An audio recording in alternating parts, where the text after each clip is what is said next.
Hello! The legendary World Chess Champion Akira Kato suffers a humiliating defeat at the hands of a computer and loses the title to a machine. The man's psyche can't take it, and he loses himself in vagrants and alcoholism. To return to the top, he faces a difficult path ahead of him, full of riddles and shocking events that make him doubt the reality of what is happening.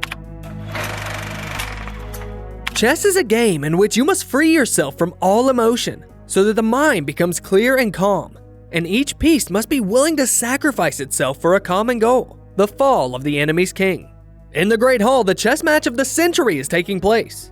A battle between a computer and a man. The clock relentlessly counts down the time of the man who can only calculate 3 moves per second. This is insignificant compared to the 200 million calculations of the computer program Super Blue. With trembling hands, the world champion reaches for his king.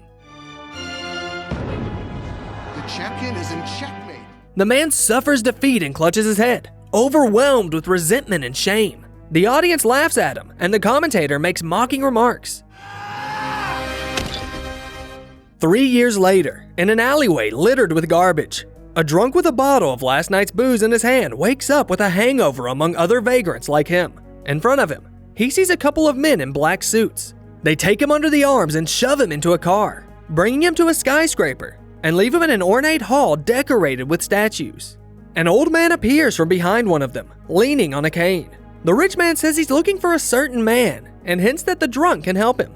Slowly wandering around the room, the old man talks about Kato, the only Japanese who has ever won the title of World Chess Champion.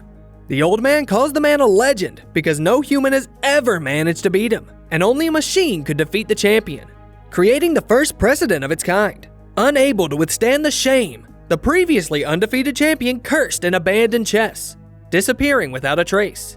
The drunkard asks what the old man will do if he finds the man he is looking for. He answers by tearing a handkerchief off the chessboard. From Kato's reaction, the millionaire realizes he was not wrong. He explains to the legendary player who lost himself that he bet a lot of money on him in the ill-fated match and lost a fortune. But since Kato has not a penny to his name, he wants to play just one match against the former champion as compensation. Kato resists and says he's done with it. But the millionaire parries that he has nothing to lose but pieces on the board. This does not work, so the old man declares that not to play is to admit defeat and reaches out his fingers to overturn the White King.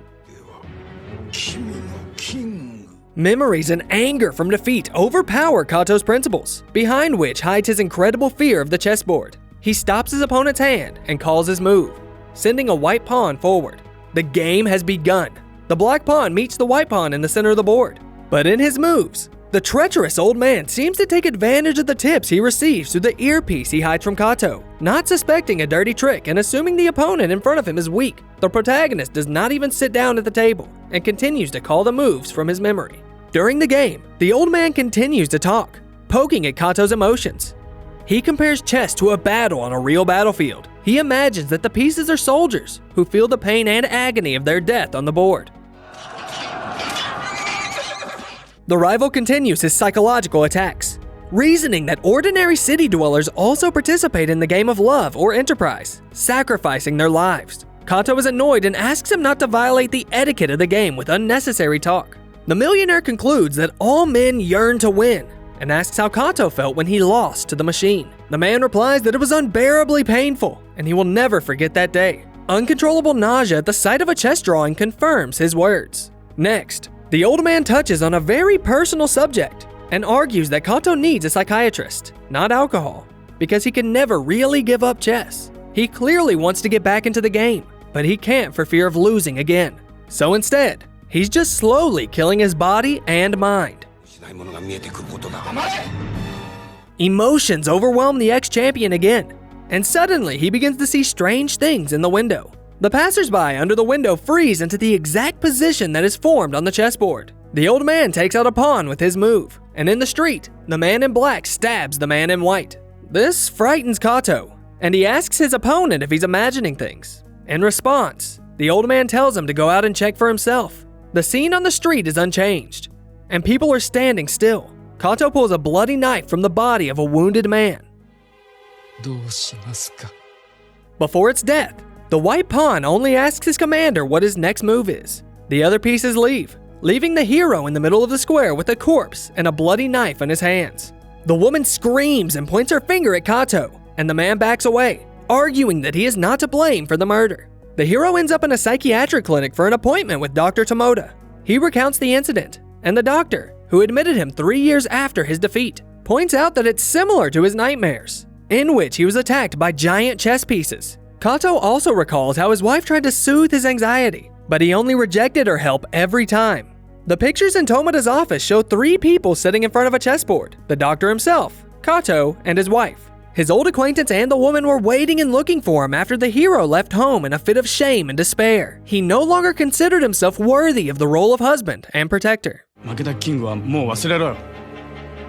The psychiatrist argues that self-sacrifice for the king occurs only on the board, and that it's important to see where the game ends and life begins. Suddenly, his speech is interrupted by a fax machine. On a sheet of paper, there's a chessboard pattern dotted with the same question: what is the next move? The doctor gives the sheet to Kato, and the man shouts the answer into the void, sending another pawn forward. The doctor chuckles and says that the person on the other end just had the wrong number, and no one actually intends to play with his patient. But to Tomoda's surprise, all the pages of the book in his hands become covered in the same black and white pattern. The line between play and life is erased completely. The fax machine produces a new sheet, which shows the current position on the board and the opponent's countermove. The black queen takes the white knight. Tomoda squirms in pain and falls to the ground. In his hand is a cup with the Coffee Queen logo. On the wall, Kato sees a photo of the doctor riding a horse. The hero calls for a nurse, but instead the office door is swung open by a woman in black.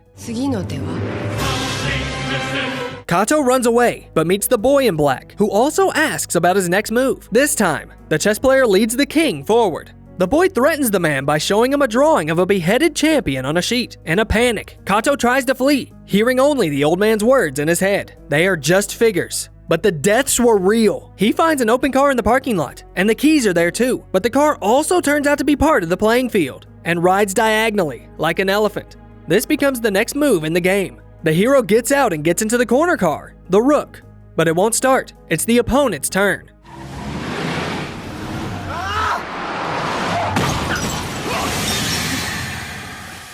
Kato gets spooked and leaves the cars behind, heading for his house, which is shaped like the tower of the rook he had lost during the game. The house is now for sale. The man recalls the queen on the board, his wife. The hero returns to the millionaire's house and asks where his beloved is. Kato wants out. He's not ready to sacrifice her life. But the old man finds a way to get him emotional again, reminding him of his embarrassing defeat. And an enraged Kato sits down at the table to continue the match. There are fewer and fewer pieces left, and soon black is doomed to mate in 2 moves. However, the old man doesn't give up and asks if Kato is ready for the sacrifice. The bodyguards appear and grab the chess player under his arms again. He is taken to the stadium, where once again there are people standing on a huge chessboard instead of pieces. The millionaire tells the story of the cruel Arab prince, who entertained himself by playing chess with the lives of his prisoners. Next to the board lies a mountain of corpses, eliminated from the game. The situation is obvious. For the sake of victory, Kato must put the white queen under the opponent's direct hit. That's his wife, with her hands tied behind her back. The hero must choose between winning and his beloved's life. And to make the man play by the rules, the snipers at the top of the arena do not let him move from his place on the board, which should be occupied by the white king. The old man, on the other hand, takes the place of the black king. Contrary to the laws of chess, Kato moves himself, the white king, to protect the queen from a rook strike and gets stabbed in the heart. His king is defeated again and falls to the board. The old man applauds the outcome, and the seemingly dead actors stand up. Everyone Kato has met that day joins in the applause, and he himself is not wounded either. Psychiatrist Tomoda explains that this is part of the shock therapy, which was designed to bring the man back to normal life and new victories on the chess field. And the millionaire is paid for this performance because he felt responsible for the man's fate. It was his money that created the Super Blue computer, which defeated the champion and traumatized his psyche. However, another surprise awaits Kato. All this time, he was not playing with the old man, who is weak in chess, but with a computer. The millionaire had only been moving the pieces, receiving instructions through an earpiece from Super Blue. He wished with all his heart that a rematch would take place in the battle between men and machines, in which Kato would emerge victorious. It turns out that the hero beat the computer without knowing it. A checkmate in 2 moves was inevitable. Kato responds that he sacrificed the king, which means he lost. Although now he's no longer upset about it, because he has realized what really matters to him. He asks his wife to forgive him and give him another chance. But the old man explains that by committing self-sacrifice, the man made a move that the computer could not foresee, and from that, it overheated. No machine can calculate love. Kato concludes that although chess is an emotionless game where you sacrifice everything to defeat your opponent, in real life, the rules are quite different. In this game, everything depends on your team and mutual love and compassion. As always, look for the name of the movie in the video description. In the meantime, let us know in the comments. Do you know how to accept defeat with dignity? Or did one of them seriously shake you up? And don't forget to subscribe to the channel and give the video a like so that more awesome plots come out as often as possible.